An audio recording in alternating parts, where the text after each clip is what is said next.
हाँ, तो पीयूष जी, आप जो है भारतीय जनता पार्टी से जुड़े हैं, तो आपका पार्टी में क्या पद है और क्या वो है, क्या नाम है आपका? मैं पीयूष रंजन एडवोकेट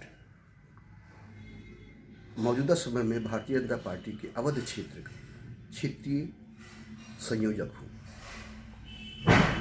मेरे दायित्व में अवध क्षेत्र के 15 जिले आते हैं। उनमें वकीलों के में प्रचार प्रसार और उनके सुविधाओं को ध्यान में रखते हुए हमको काम करना होता है। अब तक अवध क्षेत्र में कितने अधिवक्ता जो है भारतीय जनता पार्टी से आपके संगठन से जुड़ चुके हैं? अवध क्षेत्र में पिछले 1 महीने से हम लोग लगातार सदस्यता भारतीय जनता पार्टी में सदस्यता बढ़ाने में लगे हुए हैं और हमारी जहाँ तक जानकारी है उसमें करीब 10,000 नए अधिवक्ता अवध क्षेत्र के नए अधिवक्ता ये भारतीय जनता पार्टी से जुड़ चुके हैं और जो आगामी आने वाले 2022 चुनाव में योगी और मोदी जी के लिए और भारतीय जनता पार्टी के लिए काम करने को तैयार हैं। बिल्कुल। अधिवक्ताओं के लिए आपकी भारतीय जनता पार्टी कौन कौन से लाभकारी योजनाएं चला रही है? देखिए, ये बड़ा वो था, अफसोस की बात थी कि पूर्ववर्ती जितनी सरकारें थी उन्होंने अधिवक्ताओं का बिल्कुल ध्यान नहीं रखा और उन्होंने केवल अधिवक्ताओं को लॉलीपॉप दिया। लेकिन सही रूप में अगर देखा जाए तो सन 17 में जब भारतीय जनता पार्टी की यूपी में सरकार बनी तो उन्होंने उस समय के तत्कालीन हमारे अध्यक्ष श्री केशव प्रसाद मौर्य जी, जो अब वर्तमान समय में उप मुख्यमंत्री भी हैं, उन्होंने 3 प्रमुख मांगे हमारे उनको कहा गया था कि हम अधिवक्ता के लिए फला फला 3 मांगे पूरी करेंगे। उनमें से प्रथम मांग थी नए अधिवक्ताओं को 5,000 रुपये प्रतिवर्ष अध्ययन हेतु किताबों के लिए देना, क्योंकि नए अधिवक्ता आते हैं उनके पास कुछ नहीं रहता और वो उनके पास जनरल्स खरीदने रूलिंग खरीदने के भी पैसे नहीं होते, क्योंकि कोई इनकम नहीं होती। इसलिए उन्होंने 5,000 की व्यवस्था की थी और इसको उन्होंने पूरा किया। नए अधिवक्ताओं को 5,000 रुपये उन्होंने प्रतिवर्ष दिया।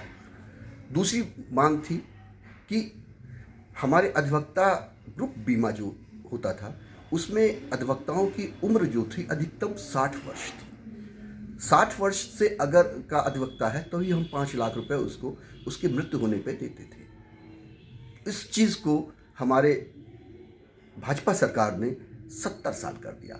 मतलब अधिवक्ता की उम्र जो 60 साल थी उसको 70 साल, मतलब 10 साल बढ़ा के 70 साल कर दिया। अब हमारे जितने भी अधिकांश अधिवक्ता हैं वो इसमें कवर हो जा रहे हैं। तो ये काम करने का भारतीय जनता पार्टी ने बहुत ही नेक अधिवक्ताओं के लिए काम किया है। तीसरी मांग थी, जो प्रमुख मांग उन्होंने कहा था, वो था कि अधिवक्ता कल्याण निधि, जो कि हमारी अधिवक्ताओं की एक निधि होती है जिसकी वजह से हम अधिवक्तागण बड़े होते हैं कि हमारे भी मरने पे कुछ हाँ रहेगा। वो हमारी अभी तक 1.5 लाख रुपए चली आ रही थी, जिसको योगी सरकार ने कुछ दिन पहले 5 लाख कर दिया है। आज के समय में भाजपा सरकार ने अधिवक्ता कल्याण निधि की जो सीमा है वो 5 लाख कर दी है। अच्छा, ये प्रदेश के जो है नोटरी अधिवक्ताओं के लिए आपके कानून मंत्री ने जो घोषणा की थी उस पर क्या हो रहा है?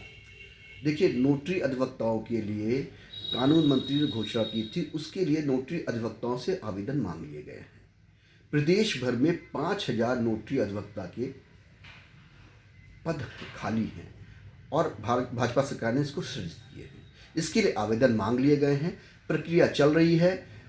अभी उसमें इंटरव्यू होने वाला था, लेकिन किसी कारण देरी होने से उसको स्थगित कर दिया गया।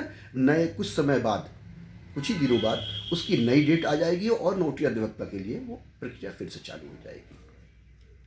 इस तरह से हम करीब नोटरी अधिवक्ता के तौर पर 5,000 अधिवक्ताओं का को सृजित करेंगे, वो समायोजन करेंगे उनका।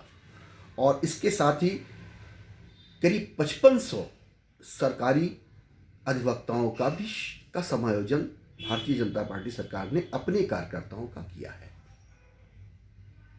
आने वाले समय में भारतीय जनता पार्टी अधिवक्ताओं के स्वास्थ्य के को लेकर बहुत चिंतित है और वो चाहती है कि प्रत्येक अधिवक्ता अपने स्वास्थ्य के तरफ से निश्चित हो जाए।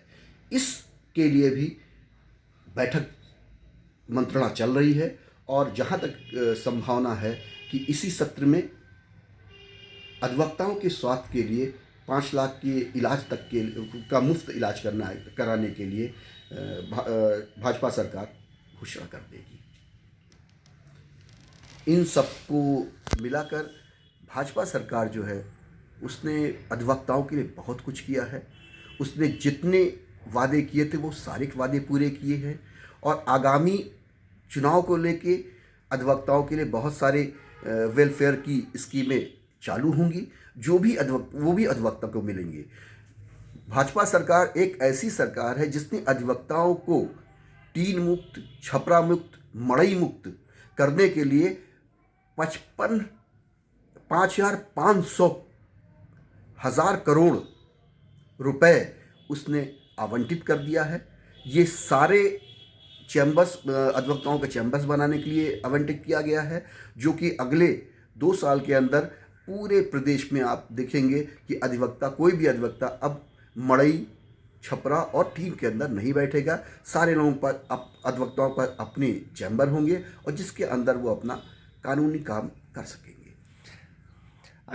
अधिवक्ताओं का आगामी 2022 की विधानसभा चुनाव में भारतीय जनता पार्टी के पक्ष में क्या रोल रहेगा?